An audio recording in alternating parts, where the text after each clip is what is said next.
Condenar a Cristina Elizabeth Fernández de Kirchner a la pena de 6 años de prisión, inhabilitación especial perpetua para ejercer cargos públicos, accesorias legales y las costas del proceso, por considerarla autora penalmente responsable del delito de administración fraudulenta en perjuicio de la administración pública. Si por algo me castigan, no solamente es por todo lo que hice, sino porque soy mujer también y no se bancan.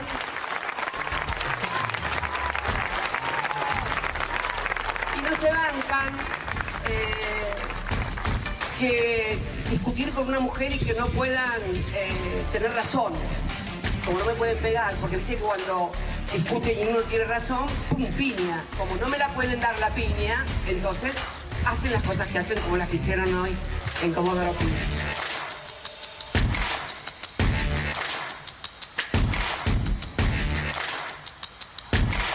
No tiene nada que ver la corrupción. No les importa la corrupción. Si la hubo o no la hubo. Yo sé que hubo corrupción.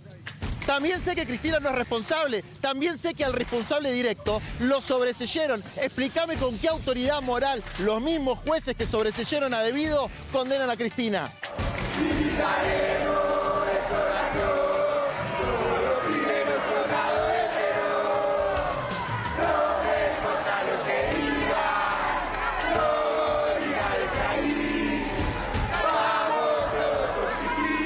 Se terminó la Argentina de unos pocos vivos en contra de la gran cantidad de los argentinos de bien.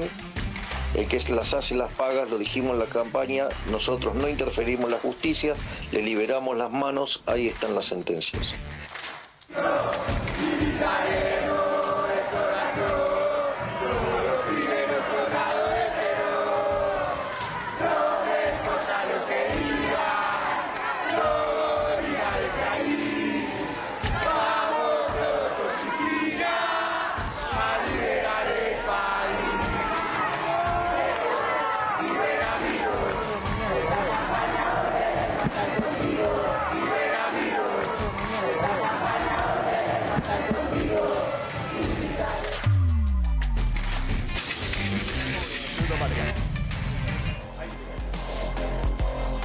Muy buenas noches a todos, bienvenidos a la noche 24, bienvenidos a MMC. Hoy la Cámara de Casación Penal confirmó la condena de 6 años de prisión e inhabilitación perpetua para ejercer cargos públicos de Cristina Fernández de Kirchner en la causa Vialidad. Ahora vamos a estar analizando en un ratito con el doctor Andrés Gil Domínguez, reconocido abogado constitucionalista, qué implica esto, digamos, y cuáles son los pasos de esta causa que obviamente Cristina va a apelar y va a tener que resolver la Corte Suprema de Justicia. Pero se abre toda una discusión respecto a si Cristina Fernández de Kirchner se va a poder presentar, si es su interés, su deseo. Está en campaña, hace varias semanas que está en campaña, en las elecciones el año que viene en la provincia de Buenos Aires como primer candidata a diputada nacional. En un ratito también vamos a hablar de economía, porque está acá Gabriel Rubinstein, quien fue viceministro de Economía de Massa hasta el año pasado en el gobierno anterior. Es un economista muy reconocido en el sector privado, donde ha vuelto, y está dando mucho debate con los funcionarios del oficialismo en Twitter. Le gusta de alguna manera y llama mucho la atención porque dice muchas de las cosas que está haciendo hoy Javier Milei son las que yo le recomendaba al gobierno anterior y el gobierno anterior no las hizo. Por eso vamos a hablar con Rubite, es muy interesante, está en el peor de los mundos. Es criticado por los kirchneristas y es criticado por los actuales funcionarios. Es decir, que es alguien interesante para charlar en este programa. Fíjense, hoy la Cámara de Casación Penal cuando emitía el fallo condenatorio de la expresidenta y ex vicepresidenta de la Nación por la causa Vialidad. Quinto, condenar a Cristina Elizabeth Fernández de Kirchner a la pena de 6 años de prisión, inhabilitación especial perpetua para ejercer cargos públicos, accesorias legales y las costas del proceso, por considerarla autora penalmente responsable del delito de administración fraudulenta en perjuicio de la administración pública. Bueno, Martín Angulo, explícame exactamente qué implica este fallo, cómo queda judicialmente Cristina Fernández de Kirchner, lo que muchos se preguntan, si va a ir o no va a ir presa. No va a ir presa Cristina Kirchner. En esta instancia... No me generas ninguna intriga, digamos, no, directamente no va a ir presa. No va a ir presa. Lo aclaramos, información desde el primer momento. Sí, porque hoy el tribunal que ratifica la condena, a lo que escuchábamos en la audiencia, 6 años de prisión, inhabilitación perpetua para ejercer cargos públicos, la Cámara de Casación no dispuso su detención. Tampoco la habían pedido los fiscales. Tampoco la detención de Cristina se pidió a lo largo de toda la causa, que comenzó en el año 2016. Ningún fiscal la pidió, ningún juez entendió que Cristina tenía que estar presa, y ahora se abren las instancias de las apelaciones. La defensa de Cristina Kirchner va a apelar esta condena. La Fiscalía va a apelar lo que hoy Casación no aceptó de su planteo, que es condenarla por el delito de asociación ilícita y elevar la pena a 12 años de prisión. Y porque hay un artículo del Código Penal Federal que establece que las condenas se ejecutan una vez que quedan firmes. Y las condenas quedan firmes cuando atraviesan todas las instancias judiciales. Y a este caso le queda una instancia judicial, que es la de la Corte Suprema de Justicia. Por lo tanto, ahora hay que esperar el fallo de la Corte Suprema. Fallo que no se puede establecer en qué plazos se va a dar, porque la Corte Suprema es el único tribunal del país que no tiene plazos para resolver las causas. Eso es lo central de por qué Cristina en esta instancia no va a ir presa. ¿Querés repasar algunos de los puntos claves del fallo? Los centrales de quienes fueron hoy también condenados y quienes fueron absueltos. Por supuesto, toda la atención en Cristina Kirchner. Pero también hoy la Cámara de Casación confirmó la condena del empresario Lázaro Báez a 6 años de prisión. No inhabilitación para ejercer cargos públicos porque Lázaro Báez no es funcionario público. No creo que se quiera presentar a elecciones Lázaro Báez. Tampoco. Sería el colmo de los colmos, ¿no? Pero bueno.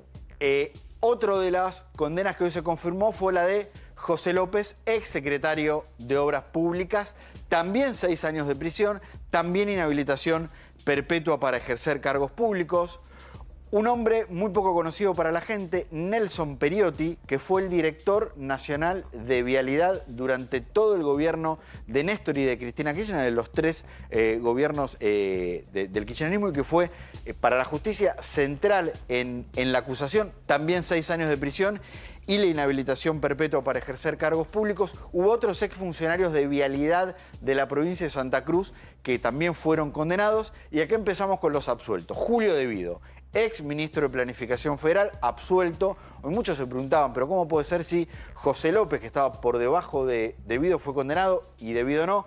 Hay una explicación que da la Cámara de Casación que tiene que ver con que en la maniobra no se pudo comprobar que De Vido haya participado activamente, y también fue absuelto Abel Fatala, ex subsecretario de Obras Públicas de la Nación, el segundo de José López, también absuelto. Entre los principales, también fue absuelto Carlos Kirchner, primo del expresidente Carlos Kirchner, Néstor Kirchner, perdón, y exfuncionario del Ministerio de Planificación Federal, también fue absuelto. No era una de las personas centrales en la maniobra, de hecho, había llegado acusado, terminó siendo acusado por un delito menor que era el de incumplimiento de los deberes de funcionario público. En 2 líneas, ¿qué es lo que prueba, según la Cámara de Casación, contra Cristina Fernández de Kirchner y las obras de Vialidad Nacional?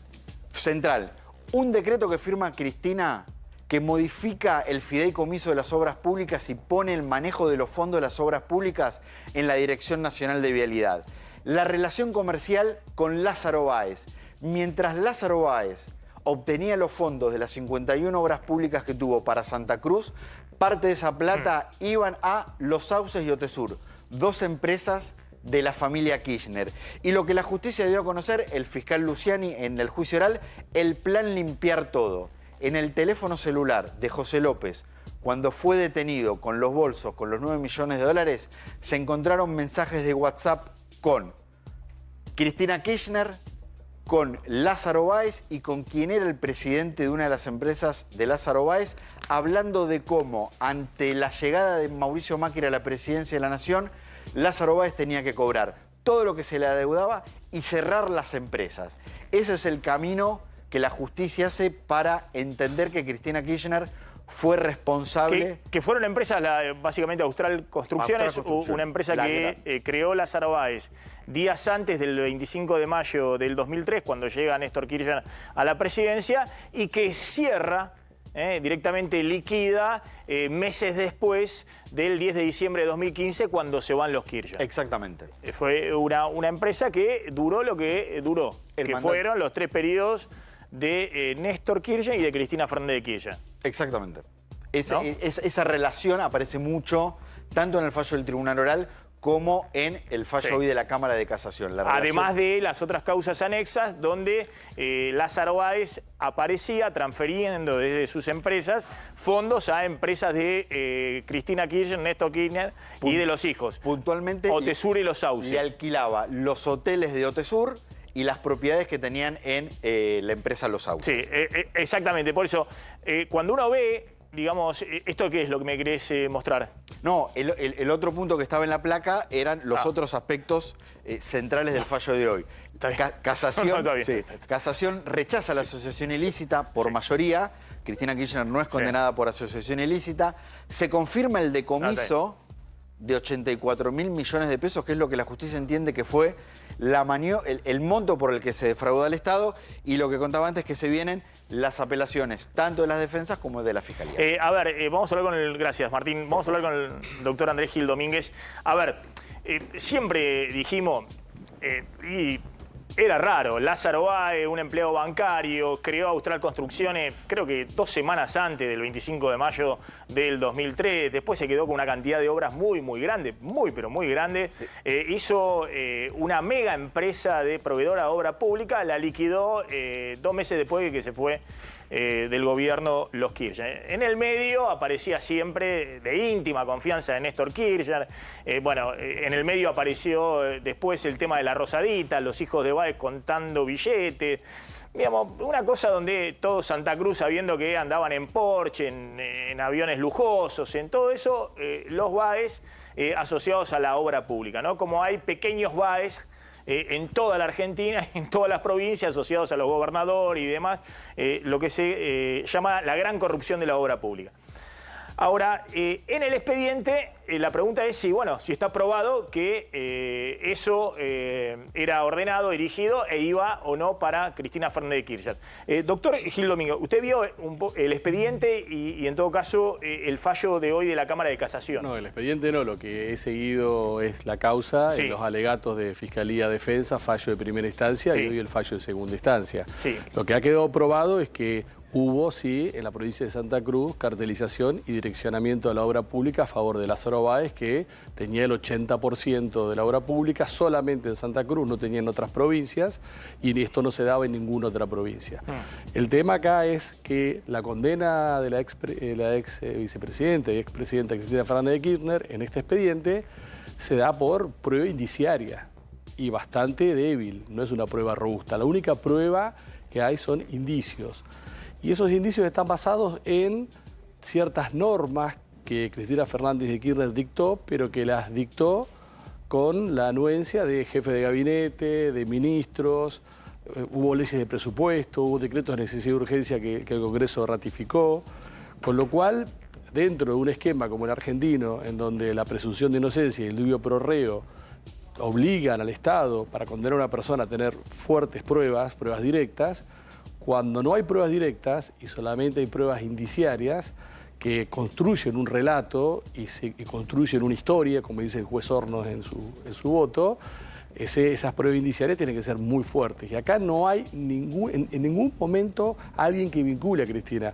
Yo lo quisiera corregir un poquito a Martín. En las pericias que se hicieron del teléfono de López, de 500 llamados, solamente en 5 se la mencionan a Cristina, pero nunca Cristina habló con López. Como la señora. Como la señora, pero nunca habló Cristina con López. Entonces, para muchos estos delitos complejos, con prueba indiciaria solamente basta, una mirada global sin nombre y apellido hace ahora, que quiero diferenciar esto, y ahora van a ver lo que dijo Cristina Fernández de Kirchner.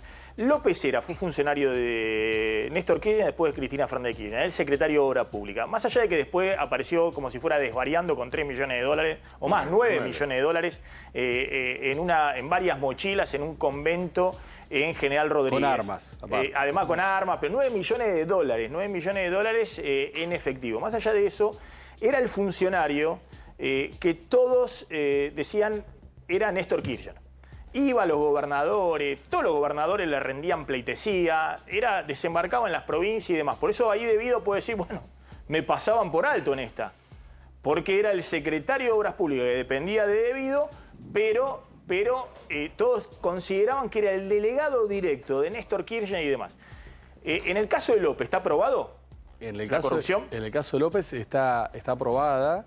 La corrupción. Está aprobada, sí, está aprobada la participación en ese direccionamiento por el lugar que ocupaba y la capacidad que tenía de distribuir los fondos del fideicomiso. Tenía esa capacidad. Pese a que está aprobada la corrupción del secretario de Obras Públicas, insisto, de los dos presidentes, de Néstor y Cristina Kirchner, usted dice que no está aprobado yo digo que el vínculo con Cristina Fernández de Kirchner. La lógica... Porque si está aprobada la corrupción de López, o una de dos, o José López los caminó, como se dice vulgarmente, a Kirchner y a Cristina Kirchner y le sacó, pero no estamos hablando de los 9 millones de dólares, estamos hablando de cientos de millones.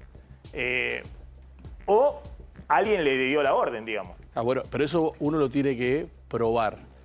Y la lógica del fallo de primera y segunda instancia es que se intuye o se presume que Cristina dio esa orden a través de qué manera. De dictado de decretos, de necesidad de urgencia, de leyes en donde las leyes de presupuesto donde la oposición también votaba que se hicieran estas obras en la provincia de Santa Cruz. Esa es la única herramienta que tiene el fallo para decir, yo presupongo que ante este armado, si la presidenta firmaba un decreto de necesidad de urgencia o le daba una orden al jefe de gabinete de ministros para que ejecutara, tenía que tener conocimiento y participaba de lo que después fue el negocio. Es decir, hay pruebas de la condena por corrupción a López, que era el funcionario, y a Lázaro Báez, que era el empresario. Y al director de Vialidad Provincial. Y al director de Vialidad Nacional y Provincial. Ahí hubo dinero que se desvió del circuito natural. En realidad no es que se desvió, de la obra pública. No es que se desvió, es un dinero público que se asignó al desarrollo de obras públicas, pero en vez de haberse desarrollado en un ámbito de competencia, hubo direccionamiento, hubo cartelización. López apareció con 9 millones de dólares. Bueno, dice, en su declaración jurada, señor, ¿dónde estaban estos 9 millones de dólares? De hecho, López fue condenado por enriquecimiento ilícito por esa plata. No aparece en ningún lado los 9 millones de dólares. Bueno, usted era funcionario público, asignaba obra pública. Del otro lado había un empresario que usted le daba todo. ¿De dónde puede venir los 9 millones de dólares? ¿Se puso a vender pancho en la Costanera? No. Era de los... De esos empresarios, y después la causa Cuadernos parece que de otros empresarios también, que no eran solamente Lázaro. El tema es que lo que aparece también en la causa de vialidad es cómo se direccionaban las obras públicas. Lázaro Báez competía contra empresas que se presentaban, pero con precios mucho más altos, y por eso las ganaba Lázaro, que en un momento se retiraban. Y otro punto del direccionamiento de Lázaro Báez es que las empresas de Lázaro Báez cobraban en tiempo y forma, a diferencia de lo que lo hacían otras empresas.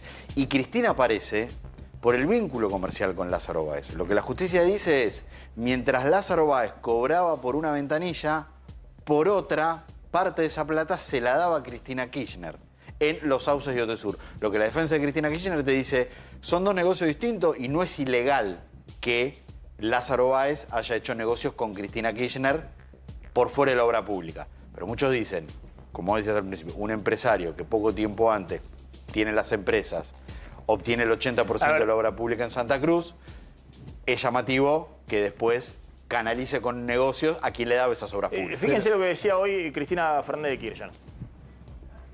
Si por algo me castigan, no solamente es por todo lo que hice, sino porque soy mujer también y no se bancan.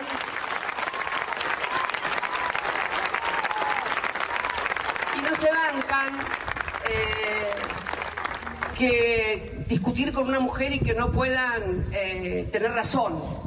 Y como no me pueden pegar, porque viste que cuando discuten y uno tiene razón, ¡pum! Piña. Como no me la pueden dar la piña, entonces hacen las cosas que hacen como las que hicieron hoy en Comodoro Pi. No importa, chicas, al lado de lo que han tenido que aguantar miles y miles de mujeres en condiciones horrendas, esto no lo veo como un sacrificio, sino casi como una obligación de alguien que tiene un proyecto de país y un modelo de sociedad. Así que nada que agradecer. Al contrario, soy yo la que viene a agradecerles. Está Gabriel Prosperi ahí en Instituto Patria. Gabriel. Exactamente. ¿Cómo te va, Maxi? Buenas noches. A 100 metros del Congreso y a 50 nada más del Instituto Patria, que ya ha cerrado sus puertas porque Cristina Fernández de Kirchner hace minutos nada más abandonó este edificio. Llegó aquí alrededor de las 2 menos cuarto, luego de esa reunión en Moreno que recién compartían con mujeres, llegó aquí. De hecho, en esa reunión o previo a esa reunión fue que le llegó la información de que la condena había sido ratificada en la Cámara de Casación. Por supuesto, no fue un día más en el Instituto Patria que conduce honorariamente la expresidenta de la Nación, que preside el senador Parrilli. Pasaron por aquí muchos dirigentes, del riñón específicamente de Cristina Fernández de Kirchner, como Zanini, por ejemplo, como Castañeto, pero también referentes del Frente Renovador, Diego Giuliano, ex secretario o ministro de Transporte, para decirlo mejor, durante la gestión anterior. Cecilia Moró, que es una persona muy cercana a Cristina Fernández de Kirchner, expresidenta de la Cámara de Diputados, pero también enrolada en el Frente Renovador. Y desde la provincia de Buenos Aires también llegaron. Bien. El ministro Kreplak, por ejemplo, que si bien no es del riñón de Axel Kicillof, sí lo es de lo que es el cristinismo puro en el gobierno de Axel Kicillof. Allí establecieron un puente. Gabriel, gracias, como siempre, muy amable. Ahí está Gabriel Prosperi. Le hago una última pregunta, doctor Gil Domínguez. ¿Qué pasa con esto del Poder Judicial y la denuncia de persecución política? Lo vemos con Trump, llega nuevamente como presidente de Estados Unidos, diciendo acá, me persiguió la justicia, el FBI y la CIA. Lo vimos con Lula. Lo vemos hoy con Bolsonaro, que está proscripto para ser candidato hasta el año 2030 y dice todo el tiempo que está perseguido por la justicia. Y lo vemos con Cristina Fernández de Kirchner. A mí me parece que, por lo menos en la República Argentina, la teoría del lawfare no tiene ningún tipo de fundamento ni de asidero. Lo que sí le está pasando a Cristina es, eventualmente, el mal funcionamiento del sistema judicial, la adopción de medidas arbitrarias del Poder Judicial, que le pasa, como le pasa a todas las personas de carne y hueso que yo asisto, defiendo todos los días. Lo que pasa es que esta vez le tocó a una persona pública, eventualmente le tocó a una persona pública y con mucho poder político, pero no creo que exista una estructura de persecución, inhibición de los derechos políticos de Cristina, porque ella a lo largo de todos estos años ha ocupado todos los cargos a los cuales se ha presentado y ha sido electa, y el año que viene, si ella lo desea, va a ser candidata. ¿Va a ser candidata? ¿No va a estar inhibida de ser candidata si quiere ser candidata? No, porque hasta que tanto la Corte Suprema de Justicia, como decía Martín, no resuelva y dicte una sentencia definitiva ratificando la condena, esta sentencia no se va a ejecutar y ella no va a estar inhabilitada para acceder a cargos públicos. Doctor, gracias, como siempre, muy amable. Ya vamos a hablar un poquito de economía con Gabriel Rubinstein. Gracias, Gabriel, por venir. Pero antes, en Auto France tienen el mejor precio de contado del país y además son especialistas en financiación. Te puedes llevar un 208 línea nueva o una 2008, atención, con precios de lanzamiento, totalmente en cuotas fijas o variables. Además, puedes entregar tu usado llave contra llave al mejor precio del mercado. Comunicate al WhatsApp de Auto France y reserva el tuyo desde donde estés. Auto France, el número 1 de Peugeot. Auto France, el concesionario número 1 en ventas. Tenemos el precio más bajo del país y mejoramos cualquier presupuesto. Somos expertos en financiación y tomamos tu usado al mejor valor. Llámanos ya al 0810-362-0062 o WhatsApp al 11 34 44 37 58. Autofrance.com.ar. Devin Logistics, una empresa con 25 años de trayectoria en despacho aduanero y logística internacional, abarcando fletes marítimos, aéreos y terrestres. Te garantizan el mejor precio en los fletes marítimos y aéreos, el más bajo del mercado. Llamalos y comprobalo. Devin Logistics, tus conexiones aseguradas. Devin Logistics, 25 años de trayectoria en despacho aduanero y logística internacional, fletes marítimos, aéreos y terrestres, con conexiones a todo el mundo, normativas cambiarias y aduaneras. Devin Logistics, tus conexiones aseguradas. Súmate a IOL Inversiones y lleva tu pyme al próximo nivel. En YOL Inversiones ayudamos a las pymes a optimizar sus finanzas. Accede a las mejores tasas del mercado, depósitos con mejoras impositivas, asesoramiento personalizado y gran variedad de instrumentos de inversión con bajas comisiones. Abrí tu cuenta en YOL Invertir Online y potencia el capital de tu empresa hoy mismo. Nampe se renueva. Para vos, Nampe, vinos que liberan tu esencia natural. Nampe presenta su nueva etiqueta.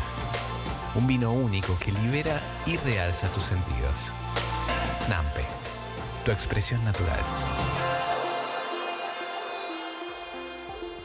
Gabriel Rubinstein, bueno, vos dijiste, has dicho en distintos momentos en los últimos meses, muchas de las cosas que está haciendo Milei son las que yo recomendé que haga el gobierno anterior y no lo hicieron. ¿Por qué dijiste eso? Bueno, a ver, porque justamente creo que el gobierno encaró algo que es el corazón de la macroeconomía. Estamos siempre hablando de macroeconomía, que es, dada la imposibilidad argentina de financiarse, se necesita equilibrio fiscal o superávit primario. Y bueno, es algo que cuando yo entré al gobierno se había disparado el déficit, iba hacia el 4% del PBI y lo llevamos hacia el 2%. Yo hubiera querido llevarlo a 0%. Pero bueno, consideré que el camino igual era en la dirección correcta y también por eso participé del gobierno. Pero había que llevarlo a 0. Después pasaron cosas, entre ellas la sequía, llegó un punto del PBI, después proceso electoral, etc. Pero así todo terminó con 3 puntos, 2,9 de déficit total, después del pago de interés. Que dicho sea de paso era la mitad del que tuvo Macri, ¿no? Que llegó a 6% en 2016-2017. Ahora, y la otra parte era... Pero, perdón, es un gobierno que terminó con 211% de inflación. Bien, un atraso cambiario furioso, atraso tarifario de todas las tarifas públicas, servicios privados pisados. Durante meses se pudo aumentar las tarifas más que la inflación. Desde agosto, yo diría desde las PASO, las cosas... Digamos, hubo un primer desbarranque que fue perder 21.000 millones de dólares por la sequía. Sí. Para Argentina, en corto plazo, perder 21.000 millones de dólares fue una catástrofe. Ahí las cosas se desbandaron. Esa misma sequía con las heladas determinó enormes precios de suba de la carne, de los tomates, una cantidad de cosas que le dieron nuevo piso a la inflación. Ahora, esas cosas que pasaron. Después está, en cuanto a la propuesta, es decir, una parte es la parte fiscal, que el gobierno, yo creo que el gran mérito de Milei, que aunque no hiciera más nada y se fuera, tiene un gran mérito, que es haber hecho un ajuste fiscal de 5 puntos del PBI, 5, no 15, 5. El 10 no existe, pero es otra discusión. Hizo 5, que es muy importante, y lo hizo en un mes. Eso es altamente valorable. Después vemos la composición, si fue más bruto, menos bruto, pero esa decisión de hacerlo y de hacerlo rápido, yo creo que es un gran logro, que había que hacerlo. Y la otra parte es la parte cambiaria. Yo proponía en su momento devaluar para bajar la brecha, que implicaba intervenir en el CCL para que no se dispare y de esa manera acercarnos a la posible deliberación del cepo, ¿sí? En 2 etapas. Bueno, eso no se hizo. Al principio no había dólares, después el tema del dólar soja ayudó a conseguir dólares. No se tomaron las decisiones, por razones políticas o lo que fuera, no se fueron tomando las decisiones y vino después la sequía que fue complicando las cosas. Y cuando se devaluó mal, se devaluó tarde, sin apoyo externo. Y cuando ganó las PASO en Milei, que es un tema interesante ese, cuando gana un gobierno liberal como era Macri, el dólar bajaba. La expectativa de que venga Macri, el dólar bajaba. Acá la expectativa de que ganó Milei, que ganaba Milei con las PASO, el dólar subió en una hora. Cuando ganó Milei, las criptodólar subió 20% en una hora. Después cuando ganó Massa bajó 23%. Cuando volvió a ganar Milei en el balotaje, subió en un mes y pico 30%. O sea que Milei, con su discurso pro-dolarizador, que para el mercado era, che, este tipo va a dolarizar sin dólares, ¿a dónde se va a ir el dólar? Y diciendo que el peso era un excremento y qué sé yo, todo eso creó un revulsivo que impactó en la suba del dólar, ¿sí? Pero de todas maneras, al final del camino, cuando vemos ahora que la brecha bajó mucho, interviniendo en el contado con liquidación y, bueno, habiendo devaluado, logramos una situación macroeconómica hoy mucho más equilibrada y con mucho más potencialidad para que la inflación siga bajando. Y en este momento, para mí, después de una recesión que para mí fue mucho mayor a la necesaria, esos 7 puntos que cayó el PBI no agrícola, podría haber sido el 1%, pero ahí nuevamente el dólar alto, la baja de los salarios reales, porque las empresas remarcaron pensando que el dólar se podía ir a 2.000 o lo que fuera, llevó a un deterioro del salario real muy grande y eso fue lo que causó la recesión. Voy de nuevo al inicio, lo que preguntaba, ¿no? Porque yo creo que es importante de cómo se sientan las bases de la estabilidad macroeconómica. En todo caso, los desafíos que tendrá por delante Milei. ¿Vos crees que hoy el gobierno está encarando cosas que el gobierno anterior desde la política no entendía que había que encarar? Creo que sí, porque a los políticos y a muchísimos economistas les cuesta pensar que el ajuste fiscal no es muy dañino ni muy recesivo. Y vos en realidad estás queriendo cambiar el impuesto inflacionario por impuestos legislados, subir el impuesto país o lo que fuera, y baja de gastos, pero estás buscando eliminar el impuesto inflacionario. Cuando se mezcla con devaluación tenés un periodo complicado, pero después que pasa ese proceso, finalmente creás las bases para que no haya más inflación. Hoy en realidad el gobierno, si quisiera, podría decir el CROL es 0, no es que va a bajar a 1. Que lo baje a 0 si tiene equilibrio fiscal y no tiene más necesidad de devaluar. Y con eso, fíjate que a esta altura la convertibilidad, la inflación era menor al 1% mensual. Hoy festejamos, digamos, o vemos como un gran éxito que es 2,7, es un éxito, pero pongámoslo en perspectiva, es un éxito más o menos, porque la inflación podría ser mucho más baja.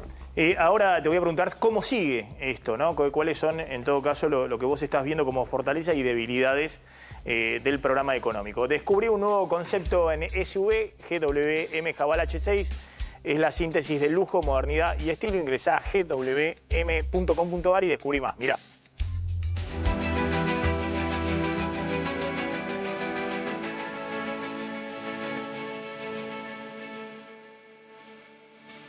El poder de tenerlo todo.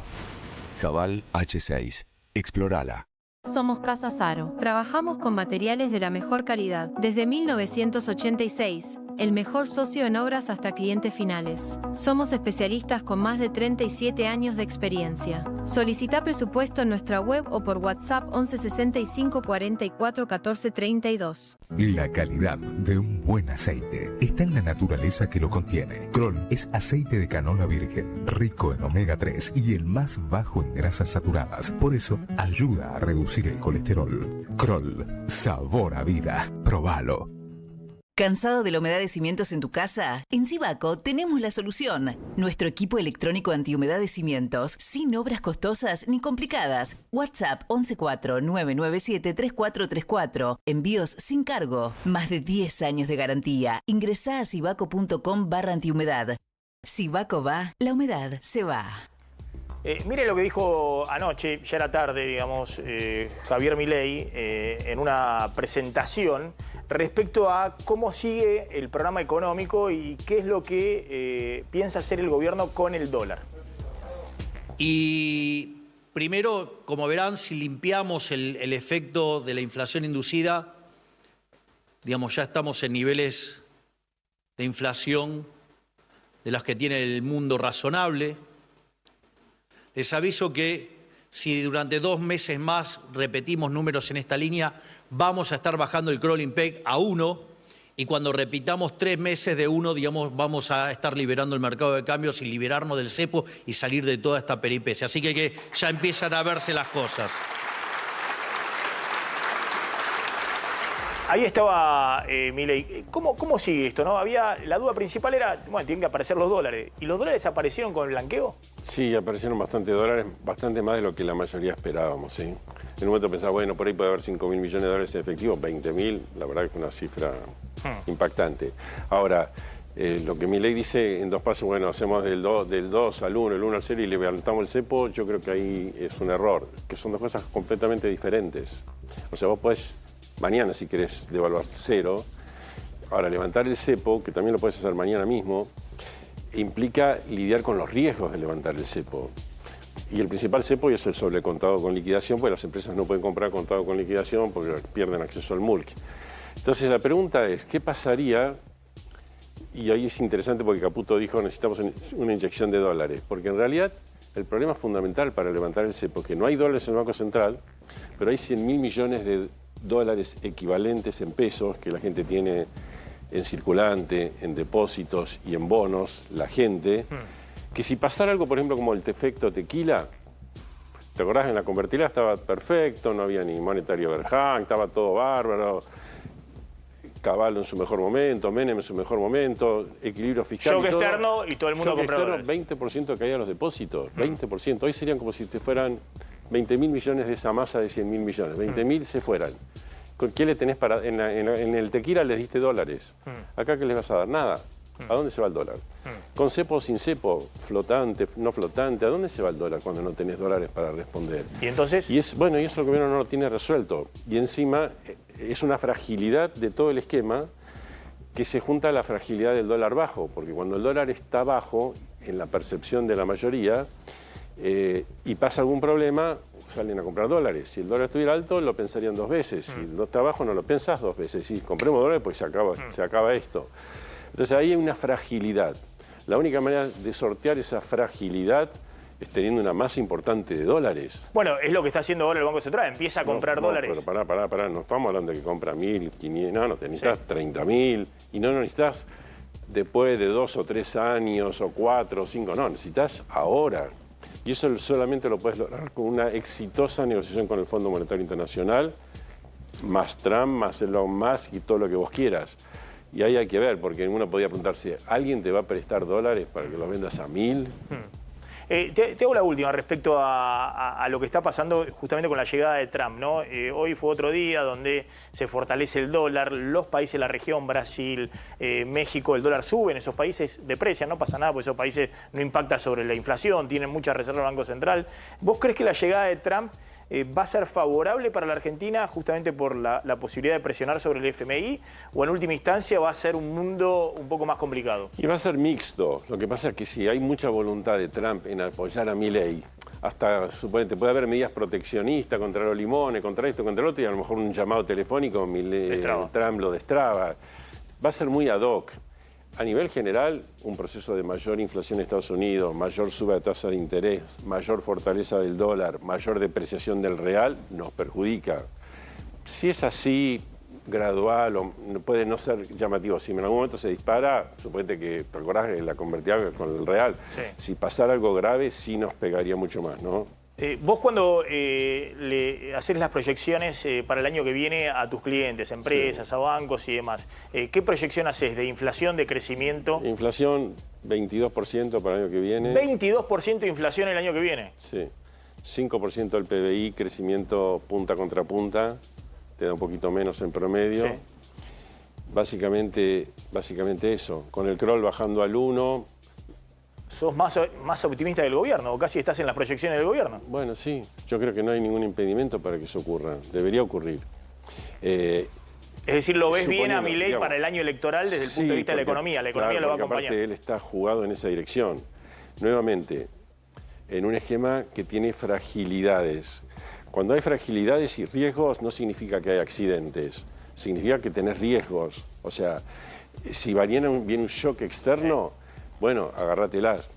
O sea, y en ese sentido, como la brecha está baja, y probablemente sigan, podés mantener el cepo y no tiene mayor problema. Y ese es el escenario base que vos estás planteando, 22% de inflación y 5% de crecimiento. Que no levantan el cepo. Ahora, si lo levantaran, por ahí si lo levantan mañana, está todo bien. Pero nuevamente, sepamos que estamos en una economía frágil. con el dólar que quedó muy bajo, por errores para mí del gobierno, quedó muy bajo y no hay dólares en el Banco Central para la masa de pesos que pueden llegar a correr contra el dólar. Y por eso son muy cautos en cuando levantan el cepo y los Pero controles de capitales. aunque sean cautos, porque si no, si se te va la brecha también tenés un grave problema. Entonces, pero por supuesto, el cepo te protege un poco más, ¿no? Gabriel Rubinstein, gracias. Gracias. Muy amable como siempre. Vamos volando a la tanda. Cuando volvamos, Gonzalo Prado y Martina Angulo, bueno, las repercusiones del fallo que condena a Cristina a 6 años de prisión y la inhibición para ejercer cargos públicos. ¿Cómo impacta esto en el escenario político? Tanda y volvemos.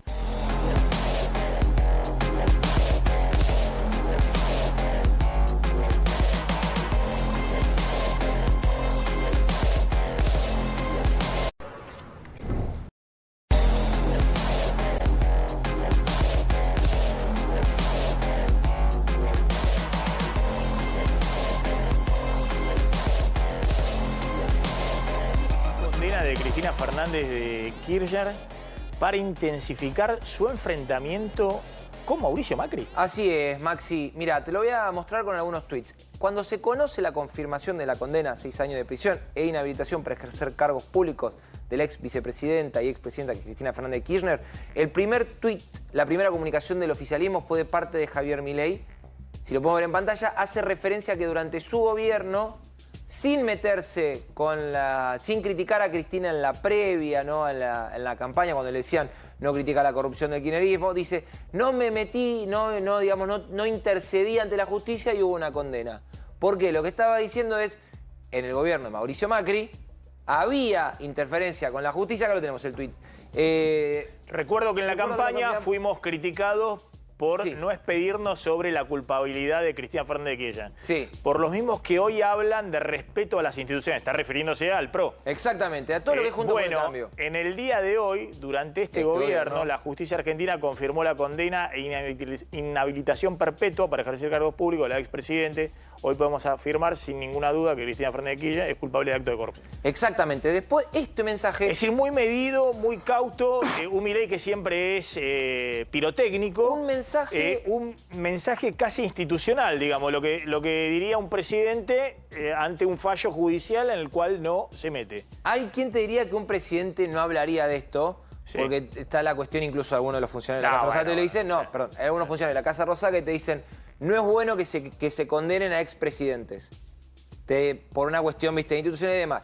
Pero, cuando uno le lee entre líneas este mensaje y lo decodifica, es el Santiago Caputo Dixit en el enfrentamiento con Mauricio Macri y lo que antes era Juntos por el Cambio. Por la cuestión de mencionar, me criticaban que no hacía referencia a la institucionalidad, que no hacía referencia a Cristina Kirchner y justamente esto del respeto a las instituciones, un tiro por elevación a Mauricio Macri. Mauricio Macri que él le respondió con algo muy simple, muy cortito, también por la red social X, ahora antes Twitter, en el que dice básicamente que hay que respetar las instituciones. Y cito textual, la frase de Macri es, perdón, lo estoy buscando acá, disculpen la desprolijidad, está, un país que respeta las instituciones siempre tiene futuro. Esto en respuesta a lo que sucedió con Milei. Y después salieron, obviamente... ¿Vos está respondiéndole a Milei? ¿No está hablando de los dichos de Cristina criticando a la justicia? No, le está respondiendo a Milei diciéndole que como ellos respetaban las instituciones, Argentina tiene futuro y por eso llegó la libertad avanza al poder. Porque siguen midiéndose en una discusión que todavía no se salda, que es por la cuestión AMBA. Lo que dice el gobierno es nosotros no tenemos mesa judicial, no tenemos operadores judiciales como tenía Macri y se tiraban desde el kirchnerismo y el macrismo de con quién iba preso. Exactamente. ¿No? Si era la causa de Correo para meterlo preso a Macri o era la causa de corrupción de Cristina para meterla presa a Cristina. Y lo que dice el gobierno, nosotros no nos metemos en esa pelea política a través de la justicia. Exactamente. Y en esa frase también hace referencia a dos cuestiones. Una que está pasando muy por lo bajo, que es la intención del gobierno de ver si puede nombrar por decreto a los dos jueces que propone para la Corte Suprema, y además la negativa de la Casa Rosada a ponerse a discutir cuestiones como modificar la forma en la que se rechazan los decretos de necesidad de urgencia. Y además la negativa que hay por ahora del oficialismo a tratar la ley de ficha limpia, el proyecto de ley de ficha limpia. Que dicho sea de paso, hay una sesión convocada para la semana que viene. 2 semanas, perdón. Tanda muy cortita y otras repercusiones políticas. Joyería El Tasador. Toda una vida dedicados a las joyas. Pensá vender al mejor precio. Visitanos. Joyería El Tasador. Avenida Corrientes 2810, esquina Pueyrredón. Joyería El Tasador. Tu tasador, mi tasador. La calidad de un buen aceite está en la naturaleza que lo contiene. Kroll es aceite de canola virgen, rico en omega 3 y el más bajo en grasas saturadas. Por eso ayuda a reducir el colesterol. Kroll, sabor a vida. Probalo. Yo tenía mucho miedo de cómo iba a quedar. Hoy ya no me desinhibió total. Volví a ser como era antes en todo aspecto. Confieso que he dicho alguna vez, ¿por qué no vine antes? Hola, mi nombre es Pablo. Ya hace un año que Capilea me devolvió mi pelo. La vida se trata de cambiar. Aunque sea un pequeño cambio, va a terminar siendo un gran cambio. Ojalá nunca dejes de cambiar. Desde Avalian queremos invitarte a que te animes a cambiar, sabiendo que estamos acá, cuidándote siempre. Avalian, con vos en cada pequeño gran cambio. Bueno, otras repercusiones políticas del fallo que condena a Cristina Fernández de Kirchner. Bueno, obviamente la ministra de Seguridad, Patricia Bullrich, hizo referencia a la denuncia en la que participó en 2008 que había iniciado Elisa Carrió. Sí. Dice en 2000, lo publicó por la red social Twitter, en 2008 participé de la denuncia contra Cristina Fernández de Kirchner y Néstor Kirchner por asociación ilícita, ya que desde entonces se veía que la obra pública y la vida nacional eran puntos clave de corrupción y destrucción. Y ahí agrega un guiño a quien fue parte de su equipo durante la campaña en la provincia de Buenos Aires, el ex titular de Vialidad Nacional, Javier Iguacel, que dice que logró aportar pruebas fundamentales que permitieron alcanzar una condena. La vicepresidente Victoria Villarruel también hizo referencia a la condena, perdón, a la confirmación de la condena y sostuvo que es una humillación enorme para el pueblo argentino tener una expresidente de la Nación condenada en segunda instancia por corrupción.